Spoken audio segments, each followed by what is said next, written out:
आज के जमाने में मोटापा एक ग्लोबल एपिडेमिक बन चुका है और इंडिया भी पीछे नहीं है। नेशनल फैमिली हेल्थ सर्वे के अकॉर्डिंग हर दूसरा इंडियन अडल्ट या तो ओवरवेट है या ओबेसिटी का शिकार है। लेकिन इसका सॉल्यूशन सिर्फ जिम ज्वाइन कर लेना नहीं है। डॉक्टर जैसन फंग, जो द ओबेसिटी कोड के ऑथर है, एक सिंपल पॉइंट पर जोर देते हैं। वेट लॉस मेहनत से नहीं, स्ट्रेटेजी से होता है। चलिए एक सिंपल रियल एग्जांपल लेते हैं। रवि एक 35 साल का IT एम्प्लॉय है। सुबह 6 बजे उठता है, 5 किलोमीटर की वॉक करता है, फिर जिम भी जाता है। लेकिन 3 महीने बाद भी उसका वेट वहीं का वहीं, थक गया है, फ्रस्ट्रेटेड है। क्या रवि का डेडिकेशन कम है? तो आंसर है नहीं, लेकिन उसकी स्ट्रैटेजी गलत है। जैसन फंग कहते हैं एक्सरसाइज हेल्थ के लिए बेस्ट है। Stress relief, heart health, flexibility सबके लिए अच्छा है। लेकिन सिर्फ एक्सरसाइज से फैट बर्न नहीं होता। अगर रवि ट्रेडमिल पे 30 मिनट चलता है तो सिर्फ 120 से लेकर 150 कैलोरी बर्न होती है। वापस आके एक बिस्कुट और चाय पी लिया, कैलोरी दोबारा आ गई। और सबसे डेंजरस ट्रैप, वर्कआउट के बाद भूख बढ़ जाती है। बॉडी बोलती है कुछ खा ले भाई, एनर्जी चाहिए। रवि ज्यादा खा लेता है और पूरा प्लान फेल हो जाता है। तो सॉल्यूशन क्या है? सिंपल, भूख को समझो। जेसन फंग का कहना है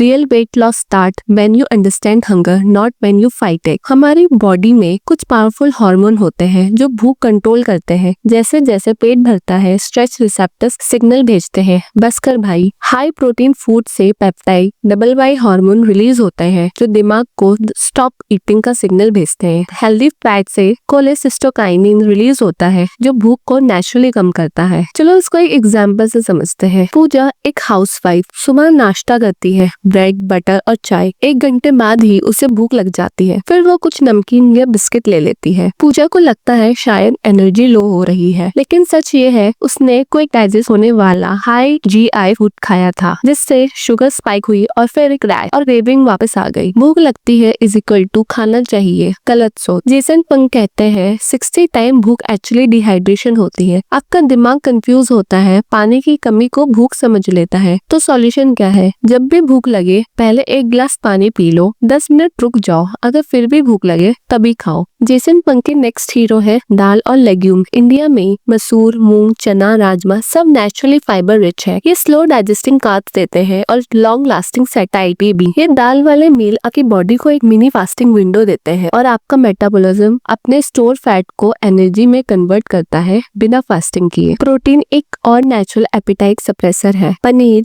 दही, एग, चिकन, सोया चंक डाइजेस्ट करने में ज्यादा एनर्जी चाहिए होती है और ये भूख को काट कर ओवर ईटिंग से बचाते हैं। अब बात करते हैं सबसे डेंजरस चीज की, शुगर। हिडन शुगर हर जगह है, चाहे वो केचप हो, ब्रेड हो, बिस्किट, दही, नमकीन, सब में है। जेसन फंग बोलते हैं जब तक शुगर डाइट से नहीं जाती, वेट लॉस सिर्फ एक इल्यूजन है। शुगर से ब्लड शुगर स्पाइक होता है, फिर क्रैश, फिर वापस क्रेविंग हो जाती है। ये एक विशियस साइकिल है। इसका सॉल्यूशन क्या है? Switch to low GI fruit जैसे सेब, जामुन, नाशपाती। ये स्लो डाइजेस्ट होते हैं, ब्लड शुगर स्टेबल रखते हैं। स्मार्ट स्नैकिंग भी कर सकते हैं, लाइक नट एंड सीड, बादाम और अखरोट, फ्लैक्सीड। ये सब गुड फैट से भरे होते हैं, लेकिन याद रखो सिर्फ 20 ग्राम पर डे काफी है। तो बॉटम लाइन क्या है? अगर आप भूख को सही समझने लग जाए तो बॉडी खुद ही अपना फैट बर्न करने लगती है। ना आपको ओवर वर्क करना पड़ेगा, ना क्रैश डाइट फॉलो करनी पड़ेगी, ना कैलोरी काउंटिंग का स्ट्रेस होगा। काम करो अपने हार्मोन के साथ, नहीं तो सब एफर्ट वेस्ट जाते हैं। Water, protein and fibre rich food और शुगर फ्री अप्रोच, यही है जेसन फंग इंस्पायर वेट लॉस का असली रास्ता।